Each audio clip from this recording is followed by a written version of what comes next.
Pengelolaan sumber daya alam di Indonesia menghadapi tantangan yang mendalam, termasuk dominasi kuat sektor swasta domestik dan asing dalam urusan investasi, penguasaan lahan, dan ekonomi negara. Harus diakui bahwa kehadiran swasta asing dan domestik telah menjadi pemicu ketidakseimbangan manfaat sumber daya alam di Indonesia yang memperdalam kesenjangan antara yang kaya dan yang miskin. Pengaruh swasta asing dan domestik terhadap aspek sosial, politik, dan ekonomi negara semakin hari semakin memperkuat ancaman terhadap kedaulatan, terutama dominasi mereka dalam sektor sumber daya alam strategis seperti mineral dan batu bara. Pada saat yang sama, seringkali peran swasta mengabaikan tanggung jawab sosial, menyebabkan eksploitasi sumber daya alam, kerusakan lingkungan, serta menciptakan ketimpangan penguasaan lahan, ekonomi, dan sosial.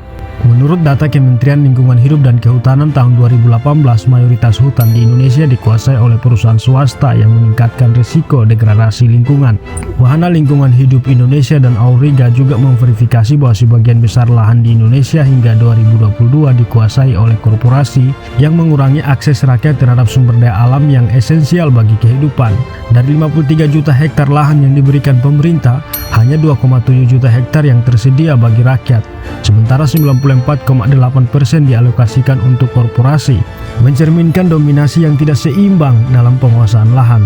Di sektor investasi, dominasi asing memiliki peran penting dengan penanaman modal asing mencapai 454 triliun rupiah pada tahun 2021, mengungguli penanaman modal dalam negeri yang mencapai 447 triliun rupiah. Hal ini menunjukkan ketergantungan yang signifikan terhadap modal swasta dan asing dalam pengembangan sektor sumber daya alam, dengan potensi risiko terkait kemandirian dan kedaulatan ekonomi negara. Masalah korupsi yang melanda sektor SDA Indonesia semakin meningkatkan kompleksitas tantangan ini. Menurut Indonesian Corruption Watch, antara 2010 dan 2017 terdapat 115 kasus korupsi terkait sumber daya alam, melibatkan 326 tersangka dari sektor perkebunan, kehutanan, dan pertambangan. Praktik seperti suap untuk mendapatkan izin, penggelapan pajak, dan manipulasi data lingkungan merusak integritas serta sumber daya alam serta merugikan keuangan negara secara signifikan.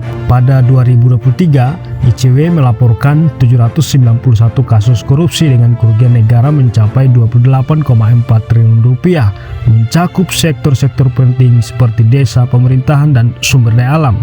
Di sisi lain, model manajemen sumber daya alam di Rusia menunjukkan bahwa kepemilikan negara melalui perusahaan seperti Gazprom dan Rosneft dapat memberikan manfaat ekonomi yang signifikan, menyumbangkan lebih dari 12% terhadap pendapatan nasional Rusia. Namun, tantangan dalam manajemen badan usaha milik negara di Indonesia seperti birokrasi yang kompleks, intervensi politik, dan kasus korupsi yang merajalela menghambat potensi manfaat ekonomi yang seharusnya dihasilkan dari sumber daya alam untuk kesejahteraan rakyat.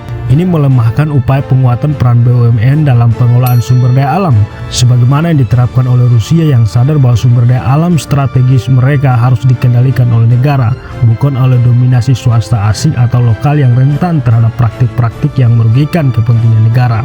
Perlu untuk memastikan bahwa kekayaan alam Indonesia dikelola secara berkelanjutan sesuai dengan semangat Pasal 33 Ayat 3 Undang-Undang Dasar 1945 yang menegaskan bahwa bumi dan kekayaan alam yang terkandung di dalamnya dikuasai oleh negara dan dipergunakan untuk sebesar-besarnya kemakmuran rakyat.